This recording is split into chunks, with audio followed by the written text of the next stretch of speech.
क्या यहाँ पर इस प्रकार का वातावरण उचित है कि 4 बेगम रखेंगे और एक एक बेगम के अनगिनत बच्चे उत्पन्न होंगे? ये हमारा धर्म है? ये कौन सा धर्म है? ये कौन सा धर्म है और कौन सा धर्म इजाज़त देता है?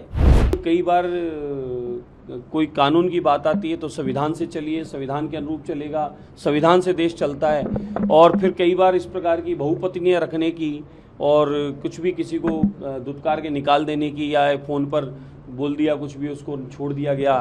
कुछ लोग यह चाहते हैं कि सरिया कानून बन जाए और इनको कई मौलाना मौलवियों को 2-2, 4-4, 5-5 बेगम रखने का और हलाला इत्यादि ये जो कृत्य है, कुकृत्य है, ये करने का इनको अवसर मिल जाए। इस पर पाबंदी होनी चाहिए, कानून होना चाहिए।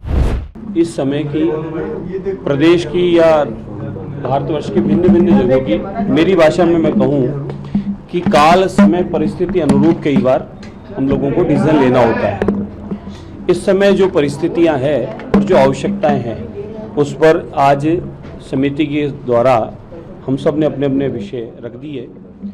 यहाँ पर समान नागरिकता कानून की बात कर रहे हैं, सिविल यूनिफॉर्म की बात कर रहे हैं। कुछ लोगों ने अपने पक्ष रख दिए हैं, लेकिन मैं कुछ चीज़ों के मैं एक धर्मगुरु होने के नाते भी माने कि मैं उन कुछ विषयों के लिए कदापि तैयार नहीं होता। एक तो ये लिविंग रिलेशन आया कहाँ से, ये पश्चिमी सभ्यता हम लोगों पर किस प्रकार से अधिग्रहण कर रही है कि यहाँ पर आज अपनी मर्जी से कोई भी कहीं भी किसी भी रह लेता है। आप सोचें कि सबसे बड़ा नुकसान किसका होता है? उन बहन बेटियों का होता है जिन्हें अचानक धुतकार दिया जाता है, निकाल दिया जाता है, छोड़ दिया जाता है। फिर उस रिलेशन के माध्यम से कोई संतान उत्पन्न हो जाती है, उस संतान पे एक नाम रख दिया जाता है कि नाजायज़। तो संतान नाजायज़ कैसे हो सकती है? नाजायज़ कृत्य तो किया उन्होंने जिन्होंने पैदा किया, उस पर क्यों इस प्रकार का आरोप? तो ये घटना घटे ही नहीं और फिर भी अगर कोर्ट का आदेश हो गया है और इस पर कोई कानून नियम बनता है, मैं मानता हूँ कि उन महिलाओं का और उन बच्चों के संरक्षण के लिए ही ये नियम है कि उन माताओं, बहनों, बेटियों के साथ में कोई भी दुराचार किसी प्रकार का हो जाता है तो उनका संरक्षण हो पाएगा, कानून होगा तो उस बच्चे की परवरिश की पूरी जिम्मेदारी भी होगी। दूसरा, कुछ लोगों ने आज अपने मुस्लिम पक्ष ने भी अपना रखा, मैं सुनकर बड़ा चिंतित हुआ। क्या ये लोग सरिया कानून लागू करना चाहते हैं? यहाँ पर देश में जिस प्रकार का वातावरण बन रहा है, देश प्रगति उन्नति की ओर, विकास की ओर बढ़ रहा है। पूरी दुनिया में आज भारत विश्व गुरु के साथ साथ विश्व बंधु के रूप में देखा जा रहा है।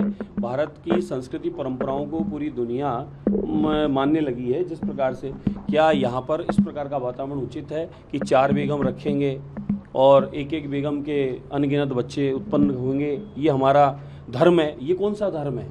ये कौन सा धर्म है और कौन सा धर्म इजाज़त देता है? जब कई बार कोई कानून की बात आती है तो संविधान से चलिए, संविधान के अनुरूप चलेगा, संविधान से देश चलता है। और फिर कई बार इस प्रकार की बहुपत्नियाँ रखने की और कुछ भी किसी को धुतकार के निकाल देने की या फ़ोन पर बोल दिया कुछ भी उसको छोड़ दिया गया। ये तो मैं धन्यवाद देना चाहूँगा प्रधानमंत्री नरेंद्र मोदी जी का कि मुस्लिम माताओं बहनों की इस पीड़ा को समझा और 3 तलाक वाला जिस प्रकार का सरिया कानून था उसको समाप्त करके आज माताओं बहनों की सुरक्षा हो पाई। और वो आज भी बहनें कई पीड़ित है, आप देखते होंगे मेरे कार्यालय पे अनगिनत बहनें बेटियाँ आती रहती हैं, तो वो आज जो कहीं भी पीड़ित है तो उन पीड़िताओं को बचाने के लिए, उनके संरक्षण के लिए, बच्चों के, माताओं बहनों के अधिकार के लिए समान रूप से कानून बने। पूरे देश में सिविल समान रूप से ड्रेस कोड हो, समान रूप से कानून हो और जिस प्रदेश में जिस प्रकार की जो आवश्यकता हो उसके अनुरूप उस कानून की आवश्यकता है। न कि किसी धर्म की छेड़छाड़ की जा रही है, न किसी धर्म से छेड़ा जा रहा है, न किसी के रीति रिवाज से कोई छेड़छाड़ की जा रही है। इस समय की जो आवश्यकता है कि माताओं बहनों को बराबरी पर लाने का और बच्चों को अधिकार दिलाने के लिए कुछ एक हमारे को कानून में छोटे मोटे परिवर्तन करने की आवश्यकता है। और कोर्ट के भी कुछ दिशा निर्देश है, कोर्ट के भी कुछ आदेश हैं, उनको पालन करके इसको लागू करना चाहिए ताकि हमारा देश प्रगति उन्नति के साथ साथ सबको जो जीने का समान रूप से अधिकार है, सबके अधिकारों का संरक्षण हो पाए और सब लोग समान रूप से आगे बढ़ पाएँ, उसके लिए आवश्यकता है। बाकी कुछ लोगों ने अपनी धार्मिक भावनाएं, रीति रिवाज उसका हवाला दिया। तो देखो आप, हिंदू समाज में मृत्यु भोज एक बहुत बड़ा उदाहरण है। मृत्यु भोज बढ़ चढ़ के होता था, शादियों की तरह मृत्यु भोजों में खर्चे होते थे, खूब भंडारे करने पड़ते थे, खूब लेन देन करने पड़ते थे। कानून बना, हिंदू समाज ने स्वीकार किया, इसको कुरीति माना, रीति रिवाज थी, कुछ लोग धर्म के अनुरूप बोलते थे, लेकिन उन सबको हमने माना कि समय की आवश्यकता है, इसको परिवर्तन करना चाहिए, और हमने उसको मानकर कानून का पालन किया, और आज मृत्यु भोज लगभग बंद के बराबर हो गया। और कहीं कोई करता है तो उस पर कानून सख्ती से पालन किया जाता है कानून का।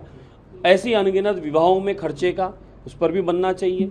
दान दहेज कोई बहुत ज़्यादा देता है, दूसरे की मजबूरी हो जाती है देना, उसको देखकर उस पर कानून होना चाहिए। शादियों में व्यर्थ के खर्चे होना, बहुत सारे व्यंजन तरह तरह के बनाकर और अन्न का अनादर भी करना, और खर्चों को भी खूब करके दूसरे लोगों को एक प्रकार से चिढ़ाना, उस पर भी होना चाहिए। इसलिए कुछ समय की आवश्यकता है, परिवर्तन की आवश्यकता है, जो होना ही चाहिए। बाकी कुछ लोग यह चाहते हैं कि सरिया कानून बन जाए और इनको कई मौलाना मौलवियों को 2-2, 4-4, 5-5 बेगम रखने का और हलाला इत्यादि ये जो कृत्य है, कुकृत्य है, ये करने का इनको अवसर मिल जाए। इस पर पाबंदी होनी चाहिए, कानून होना चाहिए।